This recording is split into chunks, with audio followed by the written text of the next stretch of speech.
Without Will Anderson Jr. in college football, who is the new Edge One for the 2024 NFL Draft? We'll tell you next on the Locked On NFL Draft podcast. You are Locked On NFL Draft, your daily podcast covering the NFL Draft. Part of the Locked On Podcast Network, your team every day. What's up, Locked On family? Let's get locked in. Welcome back to the Locked On NFL Draft podcast, your daily podcast covering your favorite draft prospects, part of the Locked On Podcast Network, your team every day. I'm your boy, Damian Parson, always on the ones and twos. You can find and follow me on Twitter at DP_NFL. I'm a national scout over with the Draft Network, as well as the host of the Locked On Clemson podcast. And guys, thank y'all for making Locked On NFL Draft your first listen today and every single day, Monday through Friday. Appreciate y'all for tapping in, being our biggest supporters, being our family, being our every single dayers. And as always, I cannot talk anything championship related without the champ himself, my guy, Mr. LSU, Keith Sanchez. You can find and follow him on Twitter at The Talent Code. Keith, talk to him, baby. What's up, Locked On family? This is Keith Sanchez, senior draft analyst with the Draft Network, man, a 2019 national champ with those LSU Bengal fighting Tigers, right, man? But you know why we're here? Myself, Damian Parsons, we are here to bring you that championship level content surrounding the NFL draft. Yes, whether that's prospects, whether that's philosophies, whether that's roster management. We go 24/7, 365. It doesn't stop over here at Locked On NFL Draft. And guess what, DP? We're deep into the scouting notebook, man, but we're finally switching sides of the football. So you know I'm excited. You know I'm a defensive guy at heart. We talked about the offensive guys, talked about those skill players, the quarterbacks. But guess what? Now we're on to the guys that sack the quarterbacks, man. Nothing makes me happier than seeing a quarterback get sacked. That's just in my blood. It's just how I feel, DP. But we are into these edge rushers and looking at our scouting notebook lineup, man. We have who is edge one. We have the tier 2 edge rushers, right? And then we have DP's favorite segment, the wake 'em up sleepers to no. DP, let's get this thing started, man. I'm gonna just present you with the first question. Who is edge number one in your opinion? It's Jared Verse from Florida State, and I segued this at the end of the interior offensive line. I feel like episode. I didn't mean to cut you off, but I feel like you wasn't expecting it to be Jared Verse. Like I feel like when you initially got into it, and then you walked through it and you was like, it's him. Like I don't feel like you walked into it knowing that he was going to be edge number one. I had a feeling it was. I had a feeling it was going to be him, but I needed to be confirmed, right? So when I watched the tape, and I'm like, all right, Chop's my guy. Chop Ross is my guy. I like JT Tuimoloau from Ohio State, but Jared Verse, and I said this. I said there was somebody in this class that kind of reminded me of Terrell Suggs a little bit, and it was Jared Verse to me. Quick first step, strong on the edge. Can set the edge in the run game. Now their weights are a little different. I think Terrell Suggs was like 265 in the NFL. Heavy, yeah. You know what I mean? But things that were 250, 252 somewhere there for Jared Verse. He's got a dense, strong, stout build from top to bottom, well proportionate. Guy that I do think it keeps him. I actually, ask your opinion on this. I think he can get if you run a 4-man front. I think he can get you. I think he can play with his hand in the dirt. But I do believe that most teams may look at him more as a 3-4 stand-up rusher, like outside linebacker. But I think he has the quickness, the power, the athleticism.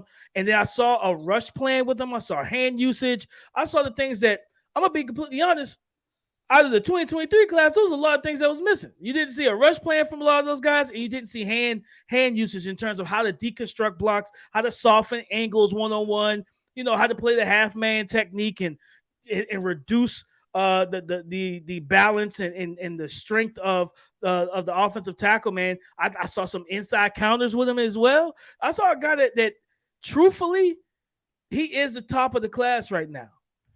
Yeah, listen, I'm with you, and I kind of put that on you, right? Like as far as like what the expectations was going in versus what reality, might have been, right? And I watched Jared Verse last year, right? And in thoughts that he was going to come out last year, but obviously he was the big guy that Florida State was able to retain, and tell him come back. And then so I watched him again at the end of the season, and I had much more of appreciation for his process. And this is a guy that I believe came from was it Albany State? Yeah, Albany.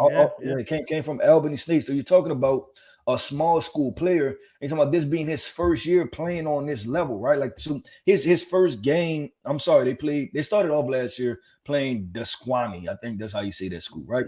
But his the second game, which was everybody else's week 1, right? Because they played a week 0, but everybody else's week 1 game was against LSU, right? And from the very beginning, he was an impactful player. Like, you watch that game, like, LSU's left tackle, he did his thing with. LSU's right tackle, he did his thing with. And you start to realize, like, when we say sometimes some things are just God-given, like that part was just God-given to him, right? Because you don't just take that step up going from playing Albany State, relatively unknown, right, to playing against, LSU and your top D1 programs and being that effective. But like you said, DP, I had such an appreciation for his process, his calculated movements. Well, I've talked about this term and these two terms all the time, his functional athleticism and his functional strength, right? Like, he knows how to apply them. And I can even say applied athleticism and applied strength. And this was something that I just truly appreciated for Jared Verse. So I agree with you from the perspective of that. Yeah, I believe that he is edge 1 in this class. 9 sacks for his first year playing Power 5 football. 9 sacks, 25 hurries and pressures, in the first 2 games, right? 3 sacks, 6 hurries. And the thing about it is, I feel like he had a lot. He could have had double-digit sacks. He just didn't bring the quarterback down at certain points where he had some missed tackles in the backfield. He cleans that up. You're talking about a 12, potential 14 type of sack guy playing Power 5 football for the first time in his career. Like, so he's edge 1. Yeah, I'm with you, but I'm glad you brought up that part, because I was about to ask you what are some of the things that he can clean up. I think the breaking down to make tackles, right? Yeah. And in the run game, something you also talked about, DP. You first the Terrell Suggs comp, and then that was crazy because I also thought of Terrell Suggs, right? You think about those heavy-handed, big-body guys, right, that were just consistent sack guys. And I thought about Terrell Suggs, and then I thought about Robert Mathis. He was another one that kind of, came to mind for me. And their measurements probably are not exact, right? But you just think about those players stylistically, and that's 2 Hall of Fame players, but I'm not trying to put that on Jared Verse neither, like Hall of Fame status, right? Like, but I want to ask you because the Kayvon Thibodeau conversation, when we talked about him being a 4-3 defensive end, 3-4 outside linebacker, is that exactly how you feel about Jared Verse, in the sense of the fact of, like, he can be serviceable in a 4-3, but he's much better as a 3-4 out? Like, you would just rather him go to a 3-4 and be a 3-4 edge rusher? Yeah, because I think in the run game, right? Like I said, I think he does a good job collapsing and leveraging gaps in the run game from the edge. But I think his best ball in terms of playing on the edge will probably be a 3-4 stand-up outside linebacker, because typically if you go strong side, those guys bump out wider to the tight end. So he's going up against a tight end in the run game where he can tight ends. I mean, yes, there's a lot of good blocking tight ends in the NFL, but it's a lot easier to go up against a tight end than Lane Johnson. You know what I mean? Than Trent Williams at left tackle. It's a lot easier to go up against the George Kittles and Travis Kelce's in the run game than those 2 guys, right? So I think, that'll be his best ability, because now he's in 2-point stance. He's already can fire off his hands, squeeze, keep the outside, and win the outside leverage, right? And the tier running backs are coming out there, and he does have the functional athleticism straight line to chase the ball. But like you said, just breaking down to make tackles. And I will say this, I do believe that Chop Robinson is on his heels, though. I think Chop Robinson is on his heels. Okay, well, let's talk about it then. So coming up next, DP already let the cat out of the bag, right? We're about to get into tier 2, but tier 2 includes Chop Robinson, who DP feels is on his heels, and I may disagree, but we're gonna talk about that conversation. So coming up next, man, we're getting into this tier 2 Chop Robinson, JT Tuamolu, Jack Sawyer conversation of who is going to challenge Jared Verse.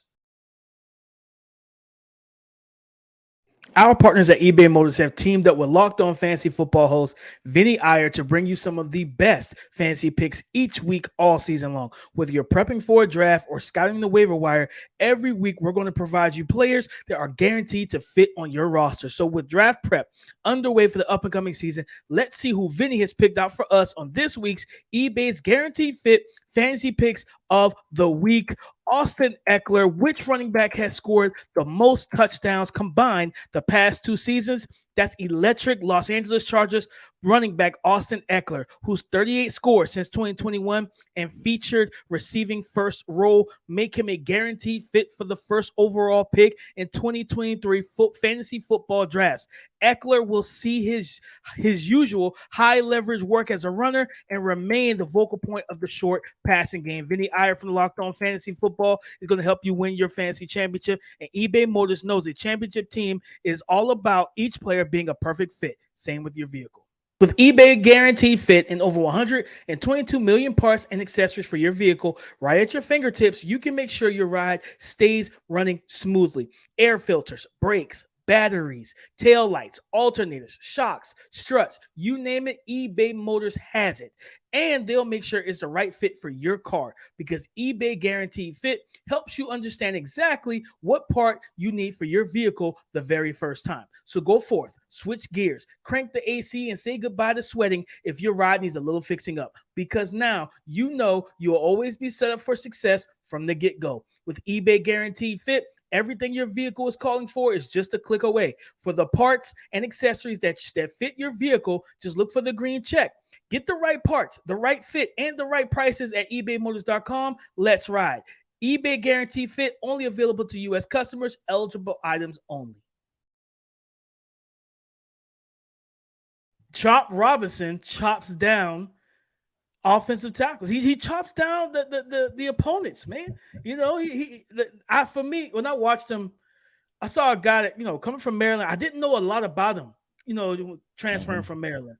And then, you know, I remember just watching, like, I would say that it's because we both, as evaluation, it's very difficult for people to just pop and leave a lasting impression when you're watching so many live games throughout a college football season, right? It's typically when you getting into the tape and you're like, hey man, who's 44? Why does he keep popping up on the film, right? That's when guys really take off. But for me, it was during the games when I'm sitting there watching Penn State and I'm watching Joey Porter Jr. and the guys on that defense, and I keep seeing 44.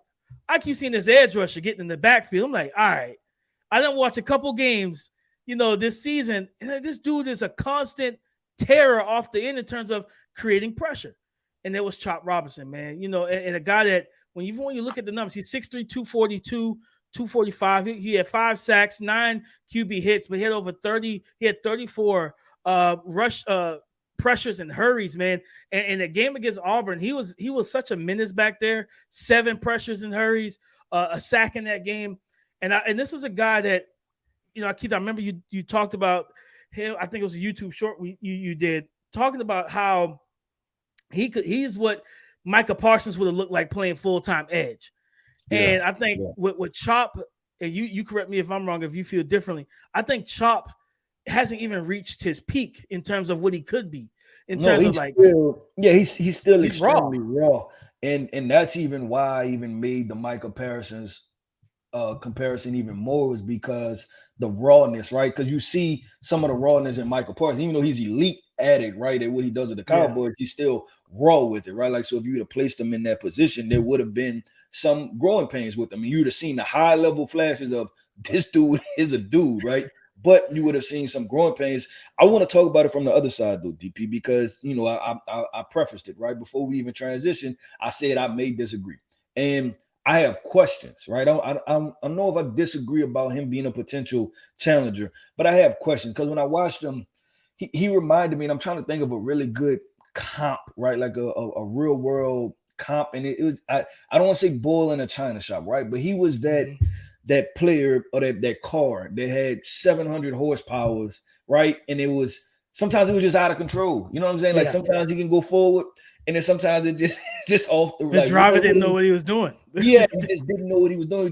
Just going, right? Like just pedal to the metal full speed. And that kind of brought upon the conversation of instincts, right? And it's instincts versus reps. And I understand that as a talent evaluator that, we're trying to decide which one is it, right? Like, okay, is it, hey, I got everything out the way last year. Now I'm going to be much better in that department, because sometimes I would even see on run plays, right? He would run himself out of the play just because he's not playing with technique. What he's doing is just attacking the offensive lineman, right? Or he's just shooting the gap. And sometimes he run himself right out of the play. And I remember, just playing ball, and then even at LSU, right? Like those type of defenders, sometimes offensive coordinators wouldn't even worry about blocking them, right? And it's because they let them run themselves out the play. Or, if it was an interior defensive lineman, right? You would just hit them with a wham player, let them get upfield. They're going to run themselves out the way, then boom, knock them out, boom, there's your hole, right? And creating run lanes. So I think that's the two things, DP, that I want to see him improve upon. And just be more calm. But you just don't know. It seems like that's part of his personality, right? Like if we have to get to know Chop Robinson as a person, we're gonna try every day, as we promise. This NFL draft season, this NFL draft entire situation, we're gonna bring prospects on here, right? Because I think that's such important to get to know these guys as people. I want to bring Chop on. And I want to talk to him because I want to see what type of guy is he, right? Because if he's just a full speed, go with the flow, right? Like I think a good, like how we talk about Justin Flo. When we talk about Justin Flo, it was like he was going to take somebody's head off. Yes. I get that vibe with Chop Robinson, right? Like he just wants to take somebody's head off. But obviously he's productive and he's doing his thing. And we'll see just what type of player he is. How does he approach the game? But I like Chop Robinson a lot. It was just those are the things that I was like, hey, let's kind of highlight and concern. But DP, I'm gonna keep this conversation of tier 2, right? Because we don't want to leave it just at Chop Robinson. Right. There's JT Tuamolu, right? Who we just went through Jordan Reed's mock draft Monday, and he was in there, right? To the Denver Broncos. There's Jack Sawyer, another defensive end at Ohio State, right? Yet another one that's sitting there. So those two guys, DP, they're in your region. I've gotten eyes on both of them. Who's the better one? Production has been, let's be honest, both of those guys are under 5 sacks, right, for the season. JT Tuamolu had one of probably the all-time greatest game for a defensive end. They had 2 interceptions, a pick 6, a forced fumble, 2 sacks, and a batted pass that was picked off by Zach Harrison. So if you haven't watched him play that, go watch the game. It was crazy. Like was it the Penn State game? Yeah, it was the Penn State game. One of the all-time greatest defensive performances. It just was crazy how he was one-man wrecking crew. Yeah, just literally a one-man wrecking crew. But I want to ask you, who's the better of the two? What are you seeing them? And like, what are you where are you stand with both of them? Man, I think JT is the better one right now, man. I see a guy that's athlete for I think it's like listed at 270, still maybe a little bit bigger. But you see the athleticism, right? Like to be able to stand up in the 2-point stance, rush from a 3-point and 4-point stance, drop off into coverage and pick off passes. Great hands for a defensive end. I'm not gonna lie, it looked like he might be able to play a little bit of tight end if they wanted him to, because of how good his hands are. He's a really good athlete, being able to time rushes. And edge rushers are always taught like, hey, if you can't get there, get your hands up.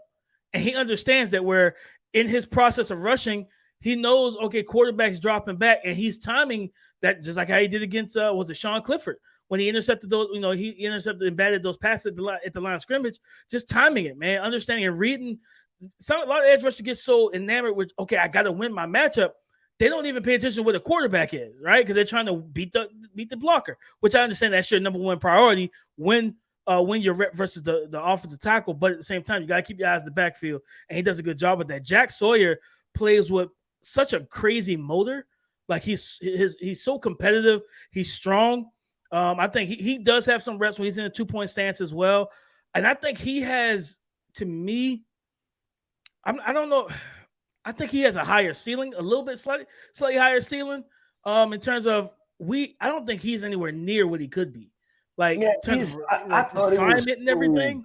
Yeah, and even watching the Notre Dame game, they had him playing stack backer sometimes, and then he dropped in the coverage. And I didn't get it. You had like almost like 2 pit bulls, right?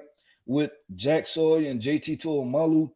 Like, I don't know if they were necessarily in the best position for their skill sets, right? As far as, these 6'4", 6'5", 260-pound defensive ends. And I get it right? They had Zach Harrison on the field, so you got to find a way to get all of those guys on the field. They had another guy too, number 8.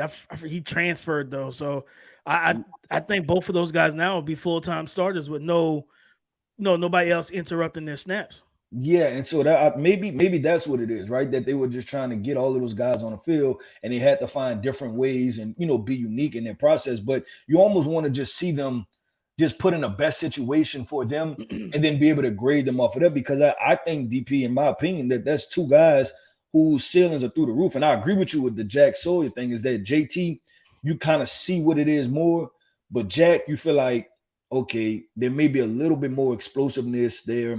I see the arm length, I see the movement skills, or he, what I'm saying, that this guy can be a top draft pick also. So that's what I wanted to ask you, because those are two names that are very high. Now I'm gonna continue.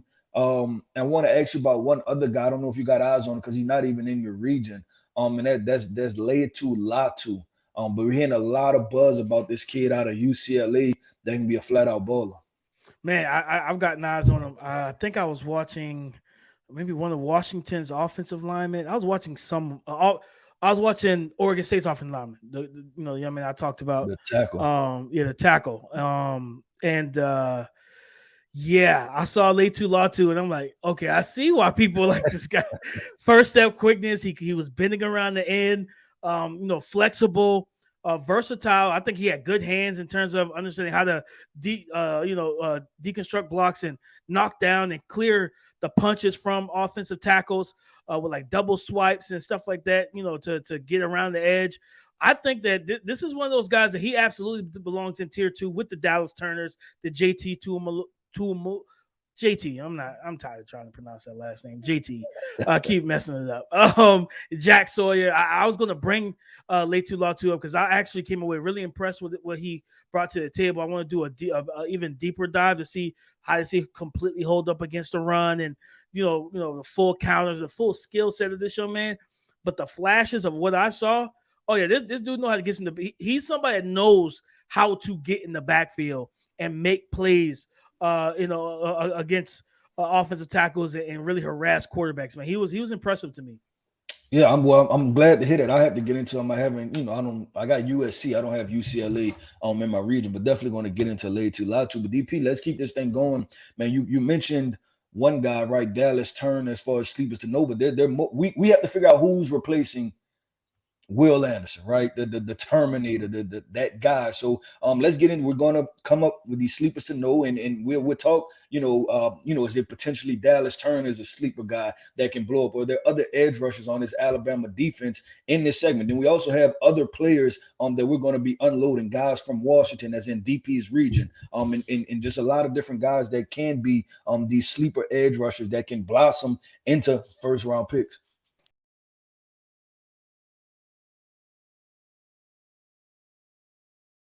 It's time to wake up, family. We talking about sleepers at the edge rusher position. And Keith, I have one, and this is a guy that is in the ACC over at Virginia, 24 hurries in 2022. He had 2 forced fumbles, 8 sacks. Chico Bennett Jr. First of all, that is almost an elite name. You know what I mean? Mm-hmm. Chico Bennett Jr. is a really good name for a player, but a guy that spin move, first step quickness. It looked like he had good arm length and wingspan, knowing how to use it, and the long arm guys get around the edge. It's just, this is a name that I have not heard a soul talk about. I have not heard anybody talk about Chico Bennett Jr. But because he's in the ACC, in the Locked On Clemson, I gotta keep up with the other teams in the ACC. I gotta know who to talk about, right? Who I need to worry about when I'm telling guys, hey man, we got Virginia on the schedule. Yeah, we got to block Chico Bennett Jr. because he can get after it, man. He could be a menace back there. Transfer from Georgia Tech, and it made sense because I remember watching Georgia Tech in 2020, and I was like, okay, this guy can play. And I think he missed 2021, and he transferred, to Virginia. So that you talk about sleepers, man. Chico Bennett Jr. is a name that everybody needs to know. Production's there, physical tools there. He's listed at, I believe, 6'4", 6'5", like 250, big, tall kid, good build. This is definitely a dude that we need to keep our eyes on in 2023. Okay, Chico. I can remember the name. That's a name that's pretty easy to remember. Oh yeah, because I'm we going to watched go next with Friday, so we definitely know what Chico. We definitely know right. Chico. Now I'm gonna go with Florida edge rusher Princely Human Oh yeah, Williams. I haven't watched him yet.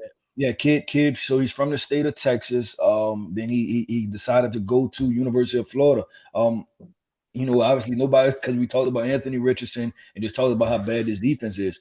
Princely and Florida's defense, they run a multiple front, right? Like it's a lot of different things that they throw at you as far as different fronts, a lot of odd fronts, not just traditional things that you would see. And so Princely is another one of those guys. So I would just like to see him play on the edge consistently, right? Because what you see is there's some first step explosiveness. He's a good athlete. He's fluid. So this is a guy that I'm viewing as can just flat out get to the quarterback, at times, right? Like he operates in spurts, and I believe he left this year with 5 sacks. I believe I have to look it up and see how many sacks he finished the season with, but I believe it was 5 sacks. So you see decent production from him, and when I watch him, right, not just the production, I watch how he moves as an athlete. Like I talked about that functional athleticism term, you see that also. So that's another guy that we're talking about sleepers. Like, hey, if you put him in the right position, this guy has potential to really blow up and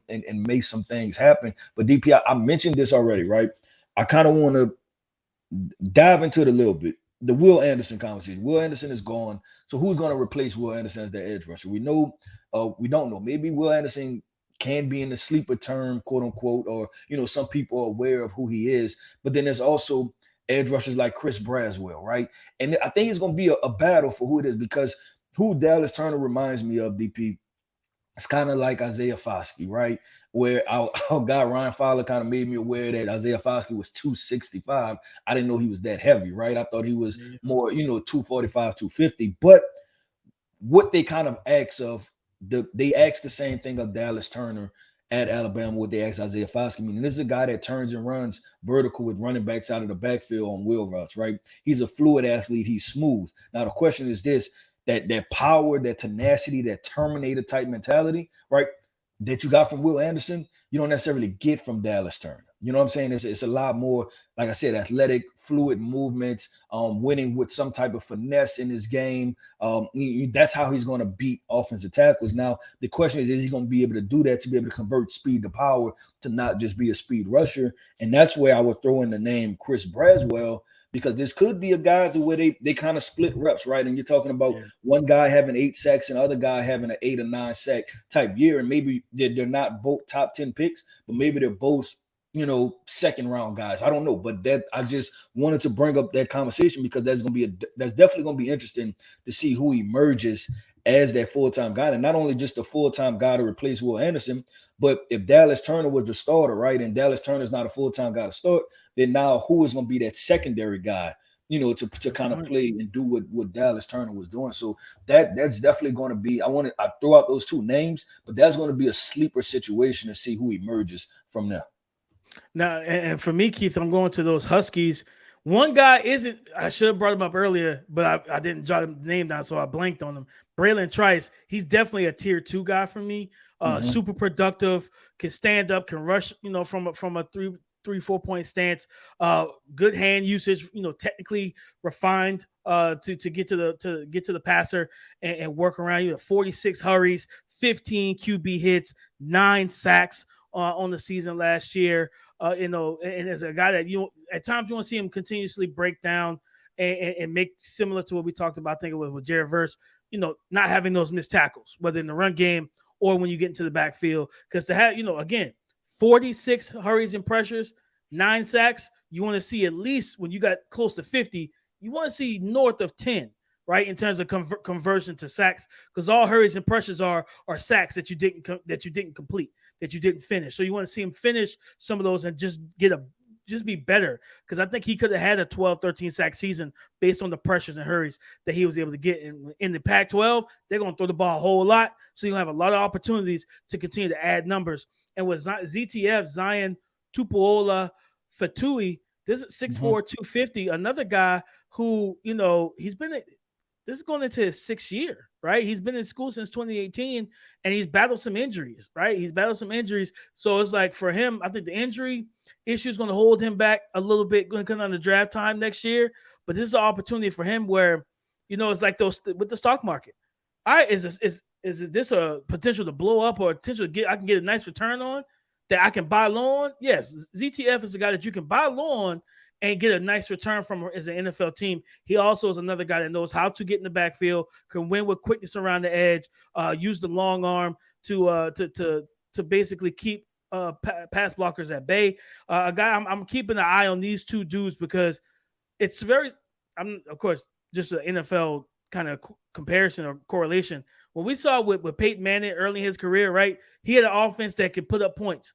Then he had Dwight Freeney and Robert Mathis on the edge. The fourth quarter, I got two guys can get in the backfield. Michael Penix has that at Washington. And a lot of quarterbacks can't say that they have two good, talented edge rushers. That if we got you by 10 points in the fourth quarter with 8 minutes left on the clock and you got to throw it every down, I got two guys that we can say pin your ears back and go get it. And ZTF and Braylon Trice can absolutely do that.